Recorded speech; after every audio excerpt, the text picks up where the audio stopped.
Oh,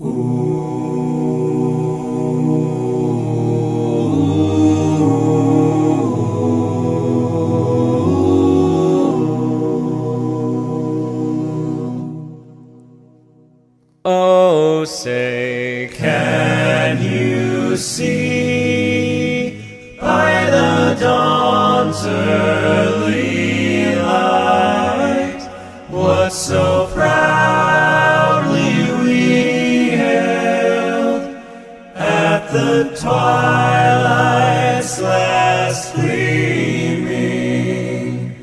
whose broad stripes and bright stars through the perilous fight o'er the ramparts we watched were so gallantly streaming, and the rockets' red glare.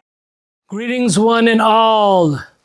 Super Wednesdays here in the Holy Land, the Holy City, Elon Moreshchem, right next to my holy yeshiva. This class is being taped early. It will go up, hopefully, in the next week. So this is part 2, the great debate.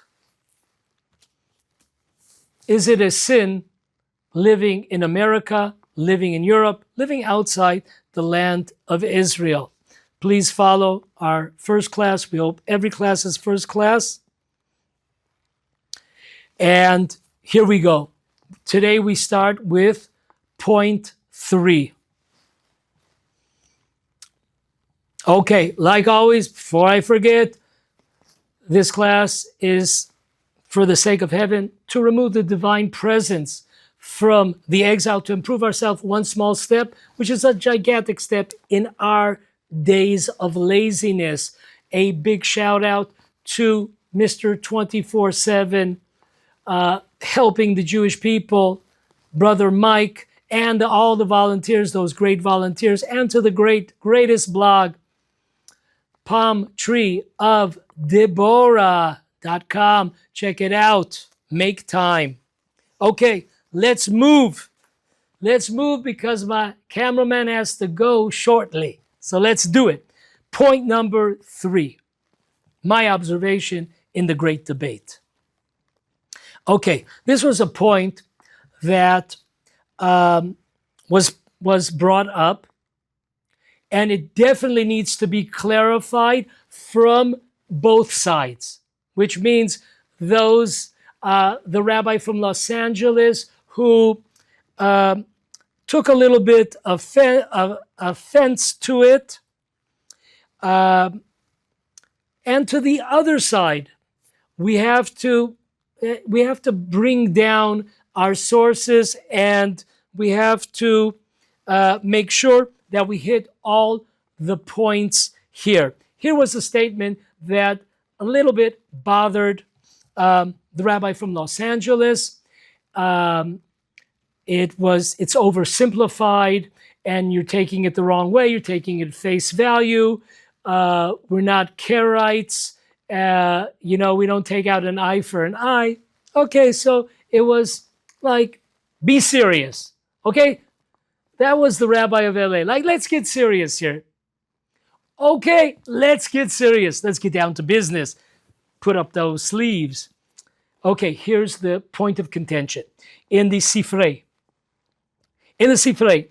in Deuteronomy, portion of Akif, chapter 11, paragraph 18, Torah tells us, if you look in the Shema that we say at least 3 times a day, 4 or 5 times, depending on who you are, Torah tells us very clearly in the verses in Akif that if we do not follow the laws of the Torah, we will be exiled from the land of Israel. Right after that, immediately after that, following it, we see there's a commandment to put on tefillin, what we put on our hand, put on our head.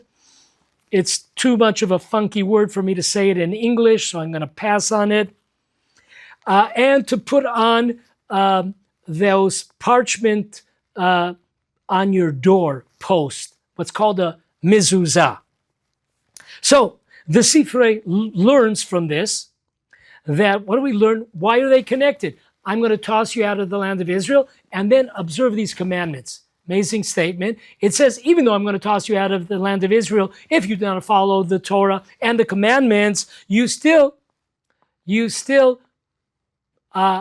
must put on tefillin, and if you have a house, put on your scroll on the doorpost. So put it up there. Okay.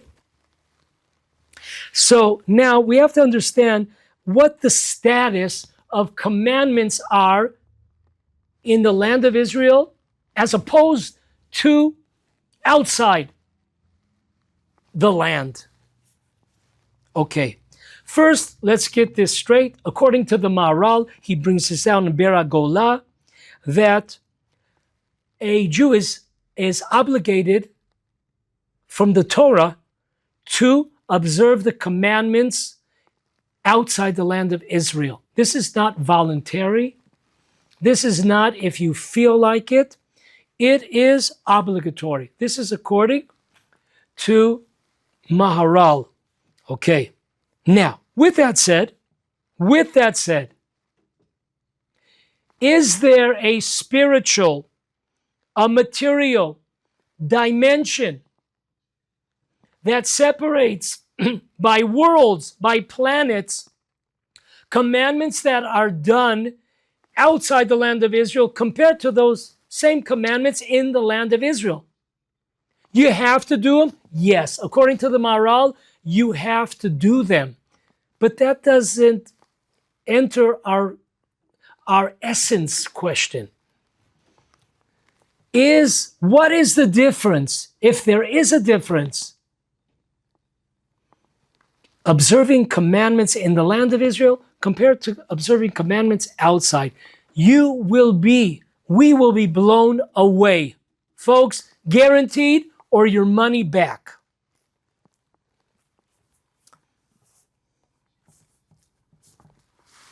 We will see that the difference between observing the commandments in the land of Israel compared to observing commandments outside are similar to the difference of two cars.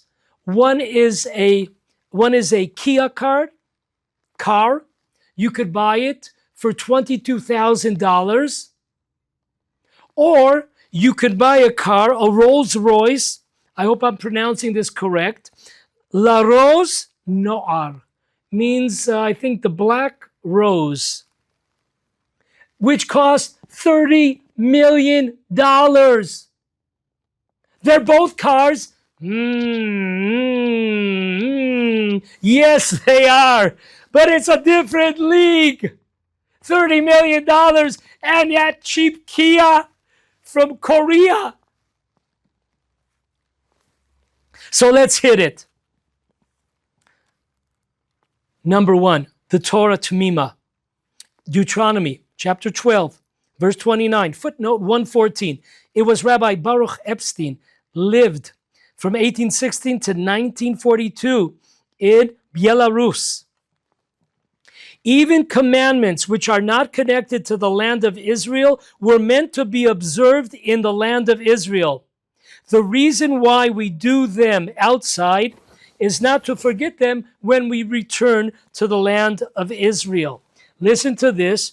There are 4 verses that we say. I'm going to translate them directly to English. I have a tough time when rabbis say it also in Hebrew and also in English. It takes double the time. So I cut to the chase, and I just read it in English. So verse number 1, Deuteronomy chapter 4, verse 5. I have taught you decrees and the laws as the Lord my God commanded me for you to keep in the land that you are about to enter and possess. Moving right along, black and white, commandments in the land. Deuteronomy 4, 14.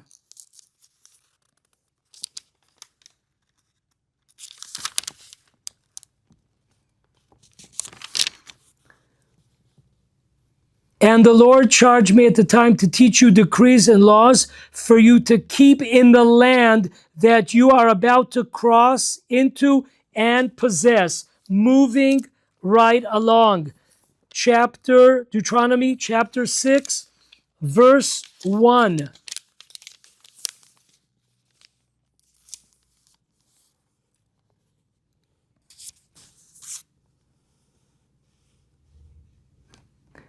This is the command, the decrees, and the laws that the Lord your God charged me to teach you, to keep in the land that you are about to cross over and take possession of.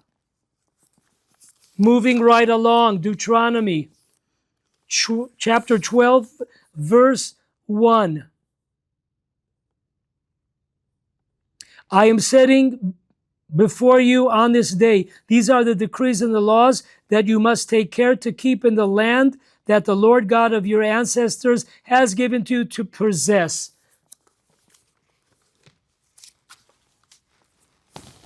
Commandments equals the land of Israel.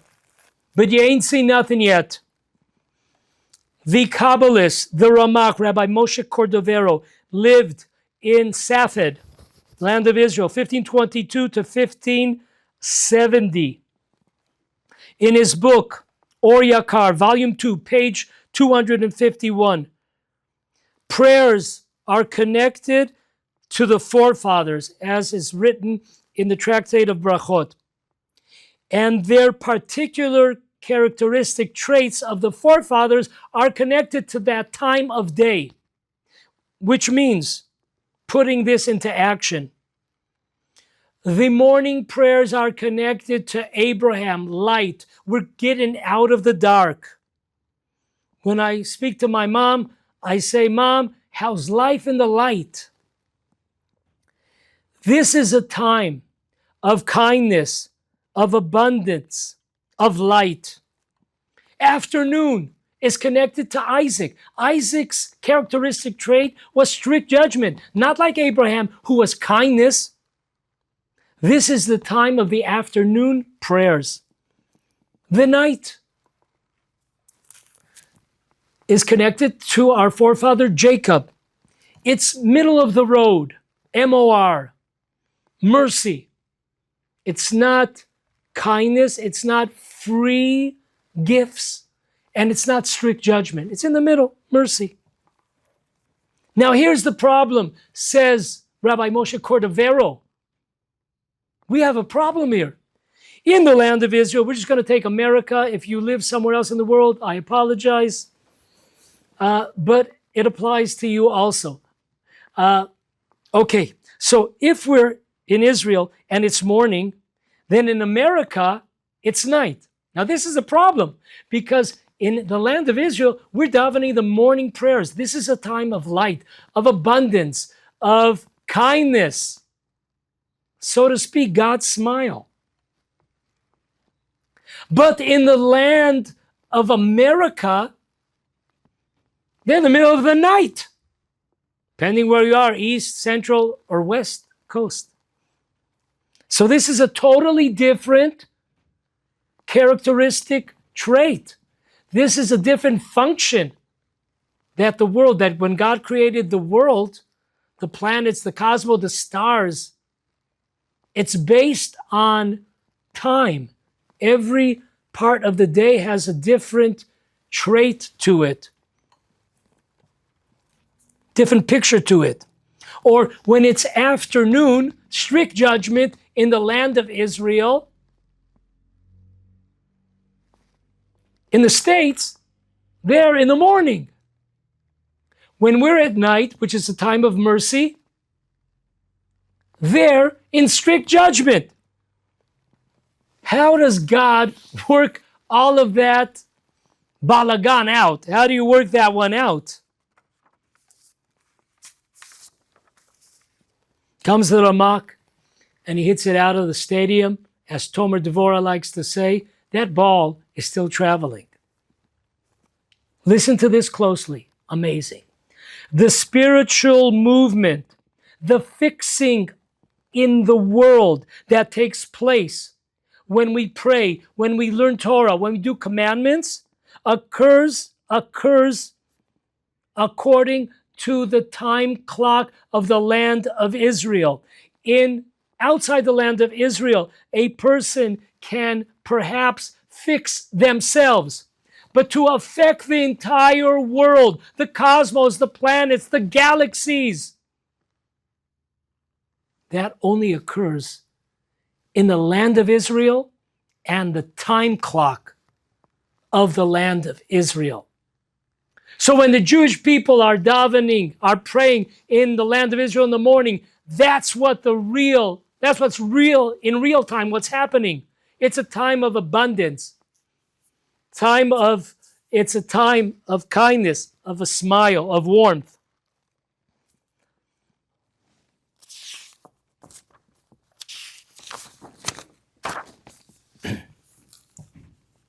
Listen to this. The Ramak, Rabbi Moshe Cordovero, continues. What's the difference between prayers in the land of Israel and outside? In Israel, when one needs to speak to the king resides right next to you, and there are no obstacles on the way to the king. That's the prayers in the land of Israel. We're right in the palace of the king. There are no obstacles. There are no dangers on the way. However, outside the land of Israel, prayers are like a king that lives very far away. There are robbers, pirates that lurk on the roads to the king's palace. Beautiful, beautiful analogy of the Ramak. When is the Sabbath? When does Sabbath come in? As we said, different places. Right now in Tokyo, I think it's 9 o'clock, 9:30 at night, 10:30 at night. Okay, so when does the Sabbath come in? Once again, Rabbi Moshe Cordovero, take it away. In his book, Shiur Koma, under the headline of Time, chapter 52, page 110. Listen to this. The true feeling of the holiness of Shabbat is in the land of Israel. The true feeling of the holy, if you want to feel that holiness of the Sabbath, it's only in the land of Israel. Therefore, those outside of the land of Israel are likened to those that worship idols in purity. This is based on a Talmud, a Talmud of Avodah Zarah, page 8, side A. Amazing. So they're accepting upon themselves the Sabbath, but it's not really Sabbath. Time-wise, everything goes, all the fixing and all the movements in all of the worlds and influence for the entire world, the globe, only in the land of Israel. Once again, I would never say that, not my words. Rabbi Yaakov Emden, he has a commentary on the Jewish law book called the Torah. The Torah came before the Code of Jewish Law by Rabbi Yosef Karo. In his book, Moruk Tzia, on page 344, listen to what he writes. The complete and true Shabbos is definitely only in the land of Israel, where God established all the commandments to be observed. I'm going to read that once again. The complete and true Shabbos, Shabbat, is definitely only in the land of Israel, where God established all the commandments to be observed. we have something at the beginning of the Code of Jewish Law. We are told that we have to remember the destruction of the temple. And we have something called Tikkun Chatzot, which is special prayers to remember the destruction of the temple. They happen at what you could call midnight. It's not midnight, 12 o'clock. It differs from day to day, but around that time.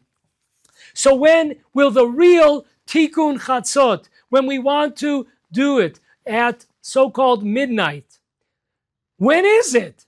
Do we go according to the clock in Japan?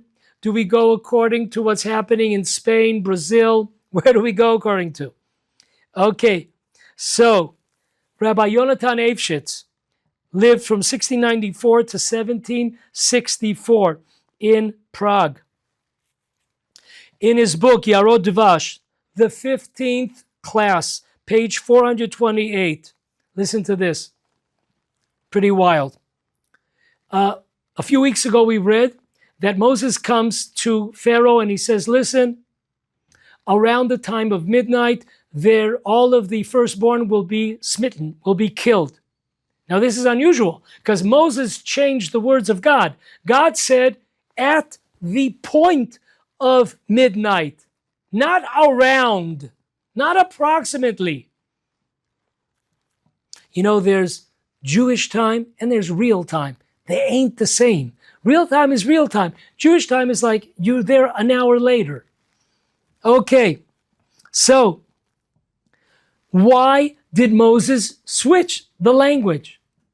So Rashi, the commentator of the Torah, brings down a reason, and Rav Yonatan Eybeschutz has another reason.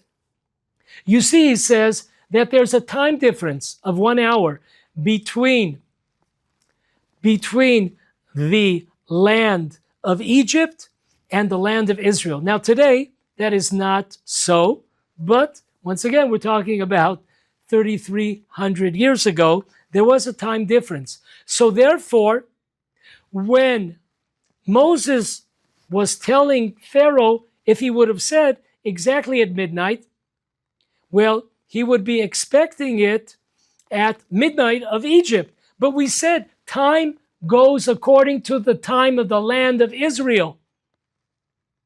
So Pharaoh would say that God is a joke because he didn't keep his word, he didn't keep his time. So therefore he changed those words. This is not only Rabbi Yonatan Eybeschutz, but also the Khatam Sofer also agrees, and he brings it down in his book Torat Moshe on Exodus, portion of Bo, page 17. Listen to this. So he agrees. So we have Rabbi Yonatan Eybeschutz that the time of Chatzot goes according to the timeline of the land of Israel. That is brought down also by the Khatam Sofer.